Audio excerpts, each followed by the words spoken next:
Hey guys, welcome back to my channel. Last video में हमने discuss किया था प्लाज्मा मेम्ब्रेन के बारे में।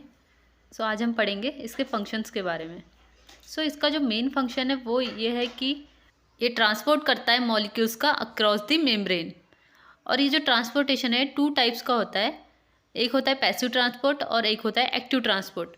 तो पैसिव ट्रांसपोर्ट क्या होता है कि जब कोई एनर्जी खर्च नहीं होती कोई मॉलिक्यूल के ट्रांसपोर्टेशन में, no ATP is required for the transportation of molecules across the plasma membrane। Okay, देखो तो जब कोई एनर्जी खर्च ना हो और तब कोई चीज़ मेम्ब्रेन से बाहर निकल रही है या मेम्ब्रेन से पास हो रही है, ट्रांसपोर्ट हो रही है मेम्ब्रेन से, तो उसे हम बोलेंगे पैसिव ट्रांसपोर्ट। ओके, और ये जो पैसिव ट्रांसपोर्ट है ये टू टाइप्स के होते हैं। फर्स्ट है simple diffusion and second is facilitated diffusion. Simple diffusion जो मैंने अभी एक्सप्लेन किया ये होता है O2 एंड CO2 का, जो इजीली मेम्ब्रेन से पास हो जाते हैं without the expenditure of energy. बिना कोई एनर्जी को खर्च किए ये O2 oxygen and carbon dioxide membrane से इजीली पास हो जाते हैं along the concentration gradient. Concentration gradient means concentration जो है मॉलिक्यूल्स या कोई भी सब्सटेंस हो वो एक एरिया में बहुत ज़्यादा रहेगा और दूसरे एरिया में कम रहेगा। तो क्या होगा, molecules higher concentration to lower concentration diffuse हो गए, हायर कॉन्सेंट्रेशन से लोअर कॉन्सेंट्रेशन की तरफ जाएंगे। फॉर एग्जांपल परफ्यूम, अगर हम रूम के किसी कोने में परफ्यूम को स्प्रे करते हैं तो क्या होगा, वो परफ्यूम पूरा रूम में फैल जाएगा क्योंकि उसकी कॉन्सेंट्रेशन एक कोने में ज़्यादा थी। तो वो क्या होगा, पूरे रूम में फैल जाएगा, मतलब ज़्यादा कॉन्सेंट्रेशन से लोअर कॉन्सेंट्रेशन की तरफ जाएगा।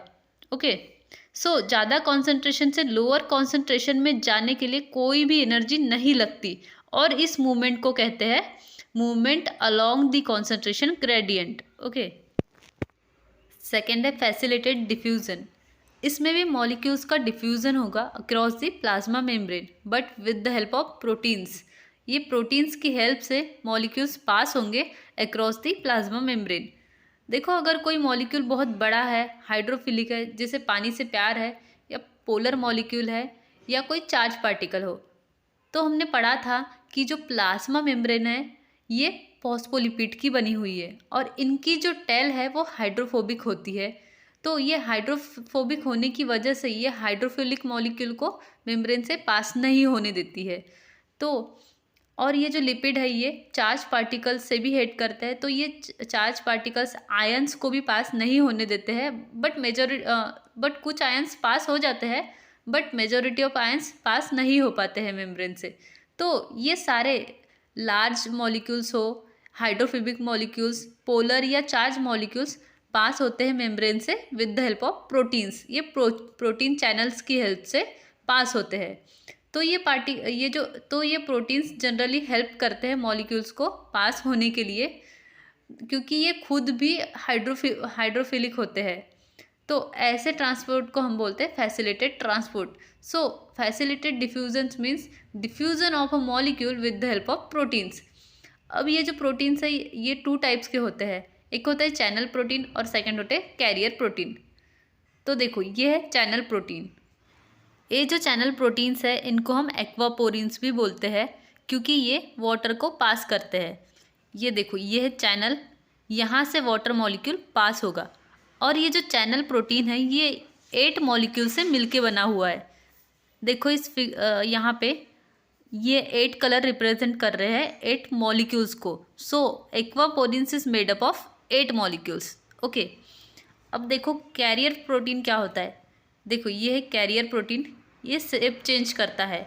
जैसे ये कोई भी मॉलिक्यूल है मान लो, अब इसको इधर मेम्ब्रेन के अंदर ट्रांसपोर्ट करना है बट इसके पास बीच में कोई चैनल नहीं है। अगर इसके पास कोई चैनल होता बीच में तो हम इसको चैनल प्रोटीन ही बोलते ना, बट नहीं है इसके पास कोई channel.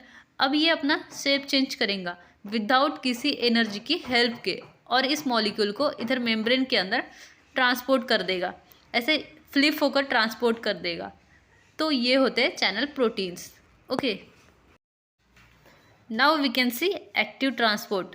Active transport is the movement of molecules or ions across a membrane from a region of lower concentration to a region of higher concentration against the concentration gradient and it requires energy to achieve this movement. So इसका best example है sodium potassium pump. देखो ये है protein, तो potassium ion जो है इसका concentration cell के बाहर कम है और सेल के अंदर बहुत ज़्यादा है, फिर भी हम इस पोटेशियम आयन को सेल के अंदर लाए जा रहे हैं एनर्जी को खर्च करके, तो इसे कहते हैं transport of molecule against the concentration gradient, और इसी को हम बोलते हैं एक्टिव ट्रांसपोर्ट, जहाँ पे एनर्जी खर्च करके मॉलिक्यूल्स का ट्रांसपोर्ट होता है against the concentration gradient, means movement of a molecule from a region of lower concentration to a higher concentration. Okay.